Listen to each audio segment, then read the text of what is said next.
there. Thanks for listening to Let's Talk Withdrawal, a weekly discussion on antidepressants and the issues surrounding them.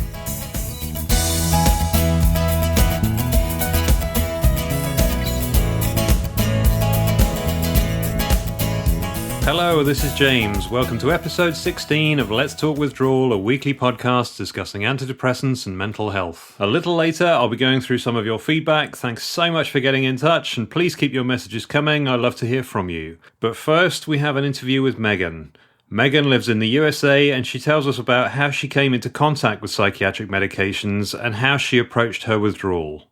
Megan, thank you so much for talking to us today. Can I start by asking you to tell us a little bit about your background? Sure. Thanks, James, for having me. I really appreciate it. I'm from Illinois in the U.S., and I have a great family. I had a really easy upbringing in life. Lots of love. There was no big event, I guess, that drew me to an antidepressant at first. I had always been kind of an anxious kid, but just like more excitable than anything. It didn't affect really any of my life. It just I just noticed I was more aware of other people and my surroundings than a lot of other children. And I thought, oh, this is kind of a gift, you know. It could be really helpful to be more aware. But I also was sometimes too aware, I realized. But sleep issues for me were the main reason. So those kind of started more in college as stress levels rose just because of a new life experience, having all these exams and being on my own a little bit. But not much. Occasionally I took a sleeping pill maybe once every 3 to 4 months, but most of the time I kind of put it on myself, so I wasn't worried about it. At the end of 2007, 21 at the time, my father got diagnosed with terminal brain cancer. And that, I think, was kind of the tipping point for me as far as my anxious heart being very aware of others. My dad was one of the best men I've ever known. We were a really close family, and that was a really hard blow for us. So I think that being my tipping point was kind of drew me to a place of more anxiety to where I was not sleeping very well at all. And maybe more unconsciously worrying about him. I wasn't very sure. But man, it kept getting worse and worse over time. And of course, he kept getting worse and worse over time. So we kind of shared that in common, unfortunately. But it was a sweet time for both of us.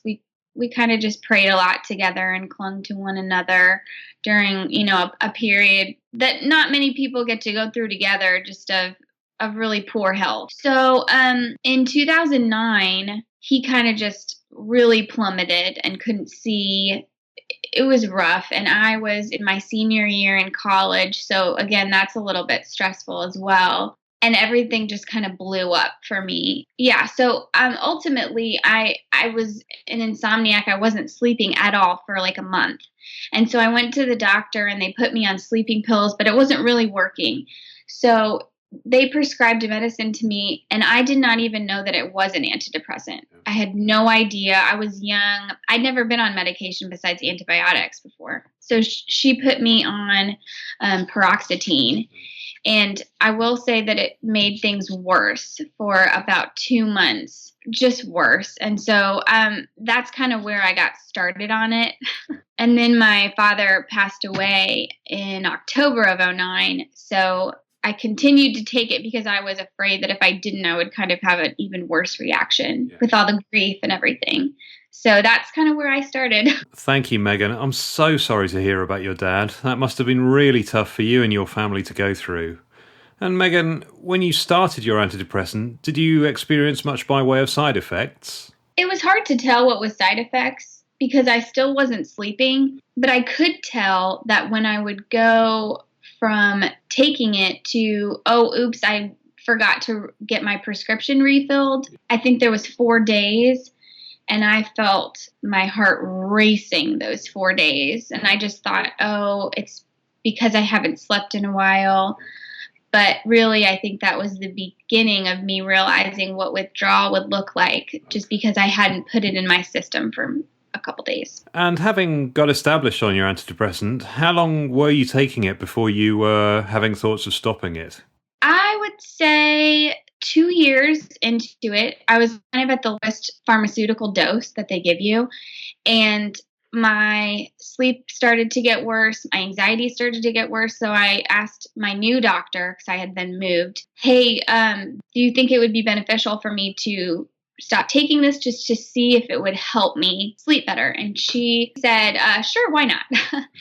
So then I think it was a 2-week period, she said, to wean off of it, do a half tablet every other day, and then kind of just go off of it from there. So I did that, and for a week it was fine, and then it was terrible. Right, okay. For months and months and months. Okay, so can you describe what that period was like for you? What kind of things were you experiencing? Yes, I can. A lot of it I don't remember because it was just a blur of terribleness. But I will say that I did have 24/7 panic attacks. They just kept coming and coming and coming. And I didn't know at first. I mean, I was just so new to this. I had no idea why that was happening. I thought, oh, maybe this is just a life stage or something. But it was so terrible. I mean, I was constantly afraid, couldn't sleep. I was sleeping 2 hours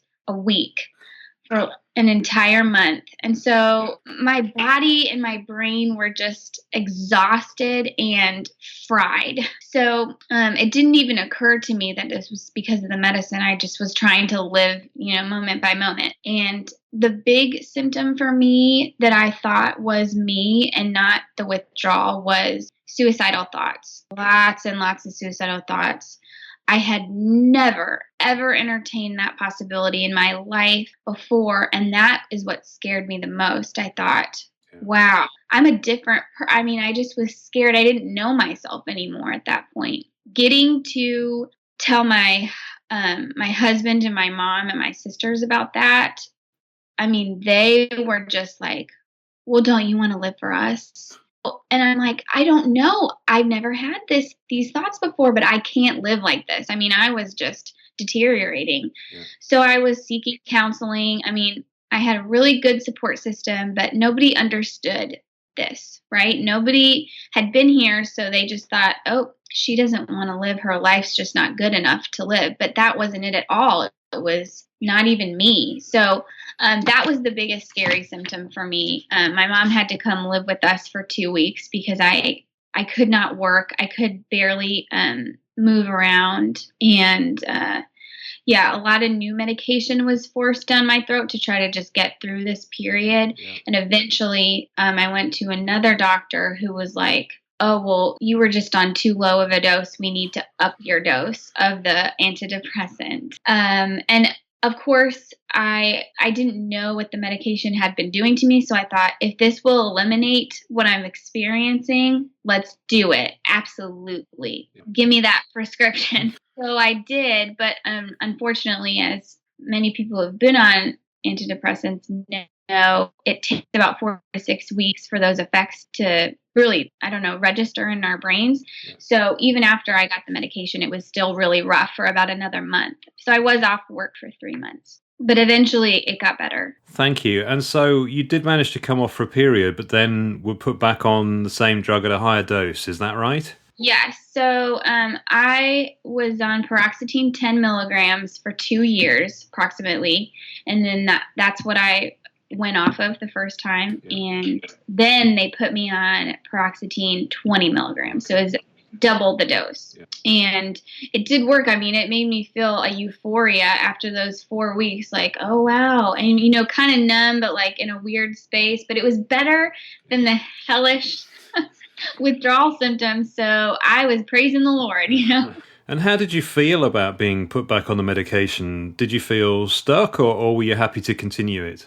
I was really happy to continue it. I had no idea the effects of taking the medication, the side effects of taking it at that point. But after a couple years on the 20 milligrams, I did some research. My husband and I were just thinking about maybe starting a family, and that's what the kicker was. The medicine that I was taking was like, do not take this during pregnancy. Do not, do not, do not. And so I thought, oh man, I need to really look into this medicine. And I hadn't before. So that's when I started to research. Okay. Yeah. And it can be a very black hole, just going in the internet, looking at all this crazy stuff about these meds. It's frightening, isn't it? Because you read things that make you think, that can't possibly be true. How can doctors that are meant to keep you safe and not let you come to harm prescribe something that appears to be this dangerous?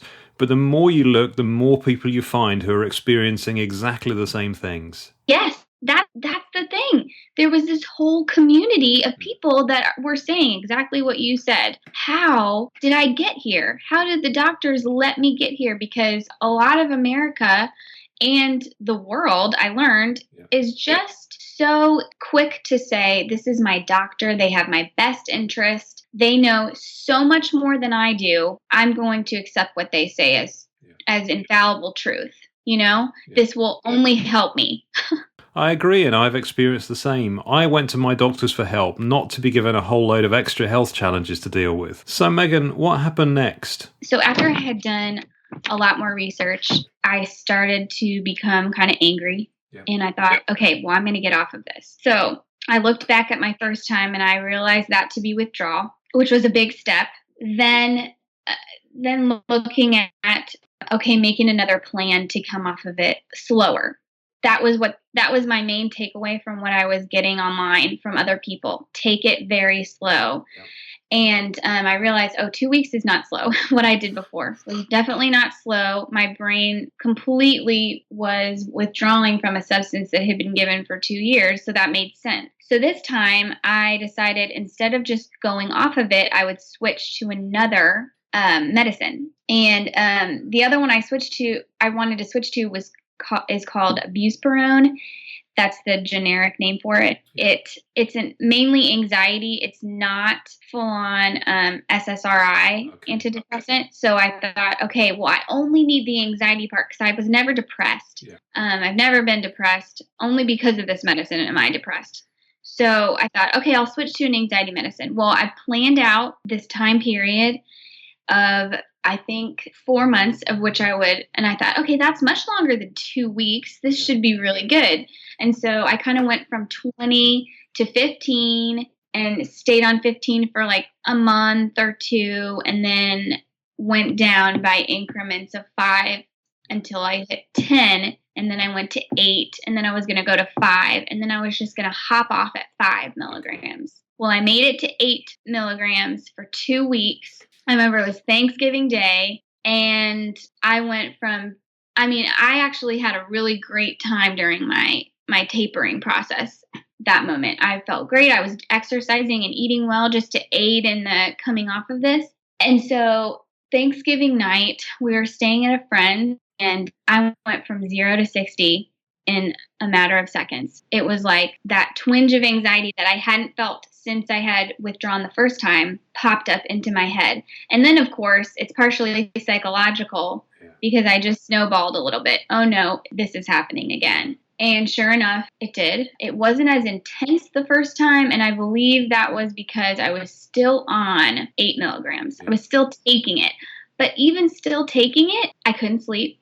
I was having panic attacks again, and I was having suicide idealization. But knowing that had happened the first time helped me a teeny bit to realize it's not me. This is happening because I am withdrawing. So that's what happened the second time I came off. So I ended up sticking out. I kept taking the 8 milligrams, thinking maybe I'll level out, maybe I'll stabilize. Well, I ended up going to a psychiatrist because I was really getting desperate. I couldn't work again, and I felt terrible to be taking off work because of this.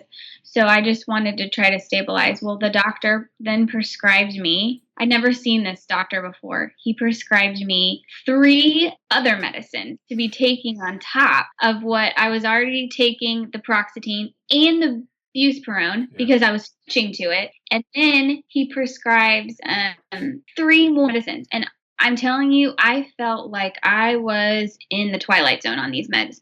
I wasn't sleeping, but I was still so high on all of these drugs and miserable. miserable, even more miserable than when I was only on those two. And so I was really, really angry at the world and at this doctor and just at my situation. But I ended up kind of cold turkeying all those three medicines because I thought I cannot take these for longer than I need. I have to get off of them because otherwise I'll be hooked. I researched those as well, and people had withdrawal symptoms from those, which was terrifying. So I stopped those and I just continued on those other two. But one day I said, I can't do this. So I went from 8 milligrams back up to 20 because I didn't know what to do. I couldn't live like that. That must have been very tough for you to have to admit defeat after trying so hard and then going back up to the 20 milligrams. What did that feel like? It was. I felt like I tried to do everything right. I really planned it out this time. I made sure that all my bases were covered, or so I thought. So to get to that defeat position of going all the way back up, which in hindsight, I should not have done. I should have gone to 10 or something and stayed there, but I didn't know. So in desperation, we do a lot of things that maybe we wouldn't do if we weren't in that position. But it was rough. It was super hard to be in that place and kind of see. I just felt weak and overwhelmingly like I could never do this. Like I was going to be on this forever and therefore never be able to start a family and never be able to do some of the other things that I wanted to do because of this pill that is owning my life. And James, you totally get this. I do. I really do. I just felt owned, like I felt shackled to it. And that's a really terrible realization. It's really rough, isn't it, to be trapped in a place you don't want to be and think, can I come through this intact on the other side? Definitely. Mm-hmm. So what happened next, Megan? So what happened next was after I stabilized on the 20 milligrams that I had gone back up to, and once I was sleeping a little bit better and more rational, I decided to really make a plan. And I did a lot more research. One of the huge resources to me, even now and back then, is a website called Surviving Antidepressants. It's an excellent website, isn't it? It's fantastic because it's people that have gone through these experiences, not just with my medicine, but with a trillion other medicines out there that are really difficult. So to get the user's experience is way more beneficial. Anyway, I just consider these people veterans. A lot of them been on 20 years and such. So I researched this website. There was a gal on there who was also coming off paroxetine, and she made a 4-year plan. And to me, that was like, 4 years? You're tapering 4 years? That's so long. That seemed crazy to me. But she described every step she did, and also she put tips and how she was feeling. And I thought, okay, this makes sense. Like, I've done this in for so long. I should also take a good amount of time to come off of it. So she had this whole plan set up, and I thought, I'm going to follow this. I'm going to follow exactly what she did, because she said at the end she was off. And she'd been off for 17 months. I was following in her footsteps for sure. So I made my plan, and I said, okay, we're going to do 5 years. We're going to do a 5-year thing. So I really like Excel spreadsheets. So I did an Excel spreadsheet of my dose and the percentage of drop that it was at every single time and the amount of months that I was going to be on that dose. And I planned it all out. So this time I was gonna nail this thing, James. I was gonna overcome it and just beat the system. And I felt really, good about it, sad in the fact that this is a long time of my life to be doing this, but I wanted it. So I had this plan, and it was in the background of my life, and I was just doing it, but I was able to function and work and be involved in my friends' lives and just be myself, but also be doing this taper in the background. So here we go. I'm ready to do it. I was going to do a compound pharmacy. They're really great. They can do specific doses that the pharmaceutical companies will not do. And unfortunately, it's a lot more expensive, and insurance does not cover it. But I thought, okay, this is a chunk of change, and it's just going to be worth it to me to do this. So here we go. My husband and I were both on board. We're doing it. And in the meantime, it's kind of an obsession for me now. Like, I'm still going on the Surviving Antidepressants website, checking in on people. I built some friendships, seeing what other people are doing. And then the woman that I was following in her footsteps, she started posting that she was almost 2 years off and she was experiencing horrific withdrawal. And that was incredible to me. She'd been doing so well and so long off of it. I mean, not even taking a teeny tiny gram of it, but then it hit so much longer later. Yeah. So that led me into questioning my entire plan, of course, because I was doing exactly what she did. And so then I altered mine after really just looking at her stuff. And then she said, this is what I wish I would have done. So I am doing now everything that she wished she would have done. Right. I'm holding longer. Now my plan is up to 9 years. And that's depressing, but okay, I'm going to do it. Yeah. So really this whole time after that, I think this has been it's been a year. So last year in March, I started my long taper plan. So it's been a year. And in that year, I have been constantly, like almost every week, tweaking my Excel plan to make sure to like essentially put a mattress under me. Yeah. Okay, this I'm going to do so that I don't experience this. And you know what? It's really not in the background of my life now that I'm thinking about it. It's in the forefront still because I'm constantly going back to it, constantly redoing my percentages and dosage. I think what you're doing is right. Anything that you can do to get some control over this process is going to make it more achievable for you than if someone else were trying to do it for you. And so, Megan, how has that first year of your tapering plan been for you?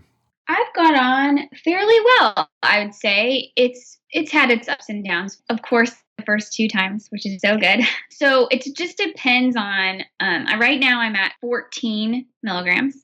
And that's only 6 from where I was, but I'm so blessed to be here.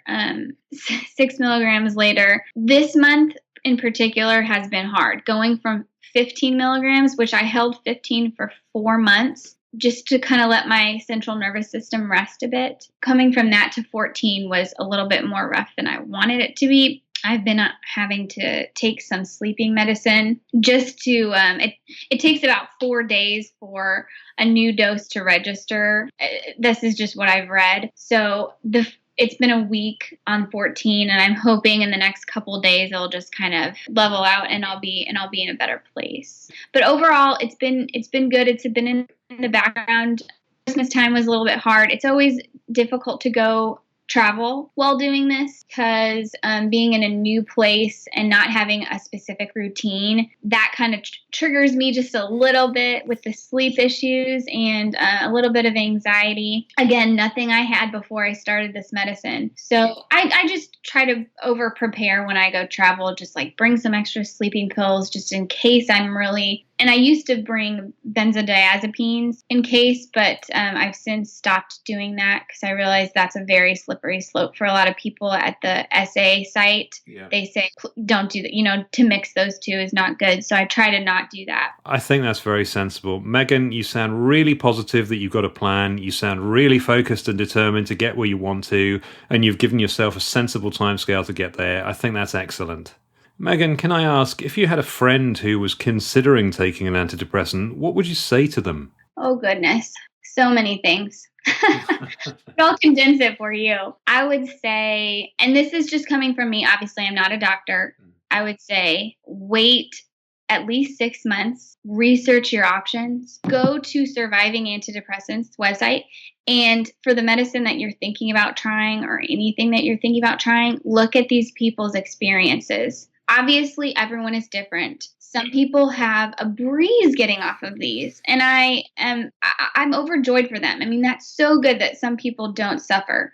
I love that. But the majority do. And so just assume that you're in the majority and look at these people and say, is this going to be worth it to me if I do want to come off of it? And then also look at the side effects. I mean, even WebMD it, anything. And I would also say to exhaust your testing. Get your blood tests do that like 7 times and get your thyroid tested, get your glands tested. I now have a thyroid issue, I think partially because of this drug, and also for hormone tests. A lot of the times people can have their hormones, especially women, but a lot of men too. And that is kind of causing these symptoms that they think, oh, maybe I'm depressed, but their hormones are just out of whack. Go to a holistic or any doctor and get these tests done and see what you can see before you do that, before you even entertain this option. And that's what I would tell them. And try everything natural that you can, massage, even acupuncture, because if you can get away without putting some poison in your body, do it. Do it. And if you end up deciding that an antidepressant is for you, then I will be here for you every single step of the way. That's great advice. Thank you so much. And I just wondered, Megan, if there was anything else that you'd like to mention. I would love to talk about just a little bit about suicides and antidepressants, because I weep for the people that, especially the younger children whose brains are still developing and are given these medicines and then take their lives because they think that because their brains are in a place where they just can't imagine functioning at this level, but it's because of the medicine a lot of the times, and not always. I can't say always, but a lot of the times, yes, it's because of these medicines. I mean, one of the cautions on all the bottles are may cause suicidal thoughts. I mean, that may cause worsening of these thoughts. So that scared me the most out of every single symptom, I thought, because the first time that I did withdrawal, just in those 2 weeks, I was making plans to not live anymore. And James, let me tell you, I have always been someone who maybe is not crazy about life all the time. Like, it's not fun to have a father pass away, but I never did not want to live. I always wanted to live more because as a Christian, I just know that like my life is not my own. And that's just my belief system, and everyone is different. But that to me is so scary and so real. Me saying, this is not worth it. I can't do this anymore.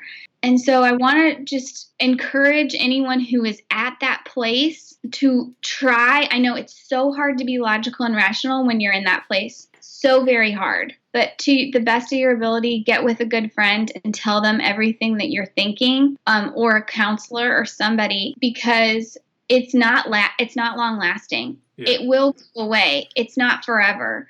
And I would just hate for anyone to go ahead and go through with it when it is not them. It's the medicine making us think these things. And so it's just really heartbreaking. And I hope that people reach out to a crisis hotline or a really trusted friend, somebody that can walk us through this, because I would not have made it through without my husband and reading my Bible and just praying and being so angry at God that he would not let me do this to myself, because I just couldn't. I couldn't do it, but I wanted to so badly. And after going back up on my dose, I thought, what was I thinking? I mean, that was not me. And so really, I'm just praying for everybody out there in that place. I mean, try as you might, try to be a little bit logical and say, this might not be me. This might be the medicine. And to separate ourselves a little bit is beneficial. Yeah. Really, really beneficial. That's great, Megan. Thank you. It is so important to help people realize that suicidal thoughts can be an effect of antidepressant treatment or antidepressant withdrawal, and that sometimes you need to reach out to others to help you realize that. Exactly. That's where I hope we can come in for people that are thinking about this, to kind of stop them right where they're standing and hopefully get a new perspective on this medicine, because it's so widely prescribed for everything. I literally saw for cramps, for really bad cramps and menstrual symptoms, the medicine that I am taking, but it's just under a different name and it's maybe a little bit lower of a dose, but still the same medicine. And I was livid. Oh my gosh, I'm still kind of livid just talking about it. People really have no idea what they're getting themselves into, do they? Megan, you've been so clear about your experiences, and it will help others to hear this. I wish that I'd been able to hear people like you back when I was thinking about taking an antidepressant, because I wouldn't be in the position that I am now. Thank you so much for being willing to share your story. Oh, James, and I just want to thank you, because if it's not for, I don't really have a big venue to get this out all the time. I mean, Facebook is small in terms of what I can reach. So I just really applaud you, like you, to get this out, and especially the fact that you're one of us. It makes it so much better. I mean, I really wish that you weren't in the place that you are completely, but it's almost as if the things that we've gone through and will continue to go through are not in vain. You know, we're going to be helped.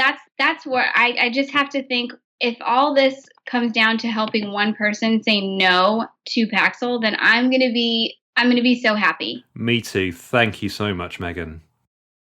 Well, I'm sure you'll agree it was inspirational to hear how Megan took on her withdrawal and how determined she was to learn from her experiences and to help and support others too. I really do recommend you visit the website survivingantidepressants.org if you haven't already. It's an amazing community of people who provide excellent advice and support with many aspects of antidepressant treatment and withdrawal. Feedback.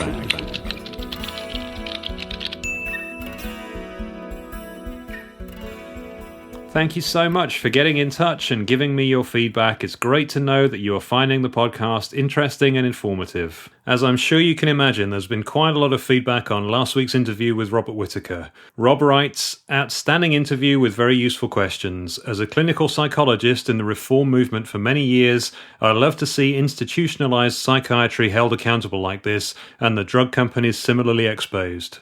Another listener writes, "Wow, such a powerful interview. For me, hearing people talk rather than reading text gives much more meaning to what people like Robert say. I honestly feel like I've had some kind of awakening lately. Things are all starting to make sense in regards to what I have and am experiencing as a person who uses services." And finally, this was taken from comments on a blog that I had published recently on the Mad in America website. "James, your podcast is compelling, valuable, and informative. I have been studying psychotropic drug toxicity, and it's evident that general practitioners and specialists have been left with a void in their knowledge, skills, and awareness in the toxicology of these alleged medications. Few have heard of akathisia induced on commencing, changing, or withdrawing from SSRIs. How then can they be expected to diagnose and manage this life-threatening and most serious of the wide range of psychotropic adverse drug reactions? I have seen the intense suffering of akathisia misdiagnosed as psychotic depression and exacerbated by the catastrophe of immediate incarceration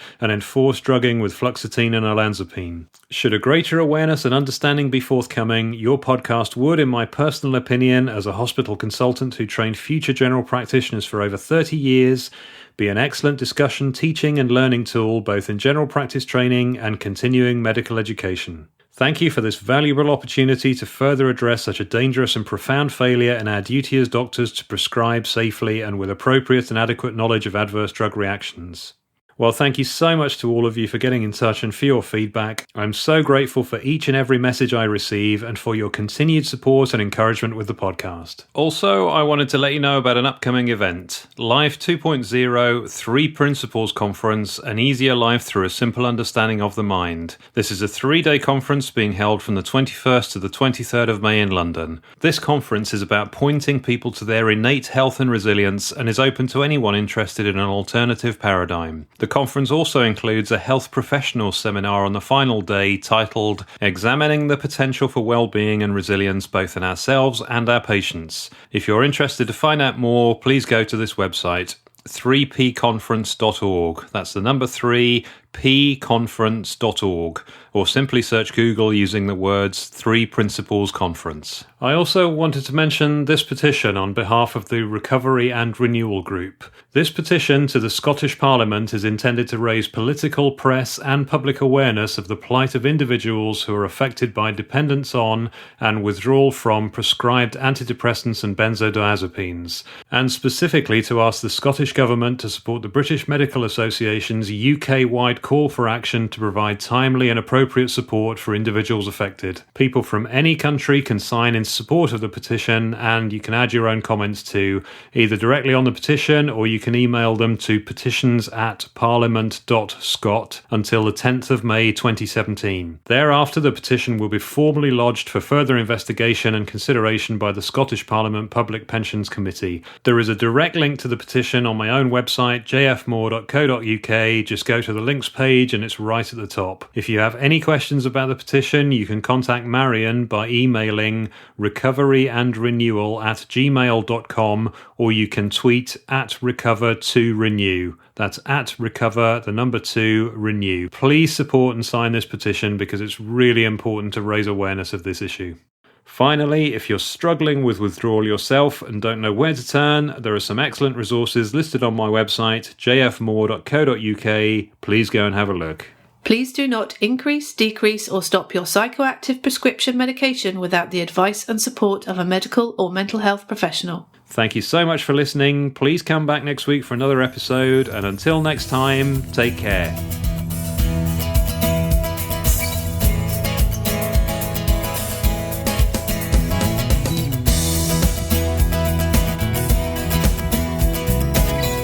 Thank you so much for listening to Let's Talk Withdrawal. Come back next week for more news and views. If you enjoyed this podcast, please leave a review and subscribe in iTunes.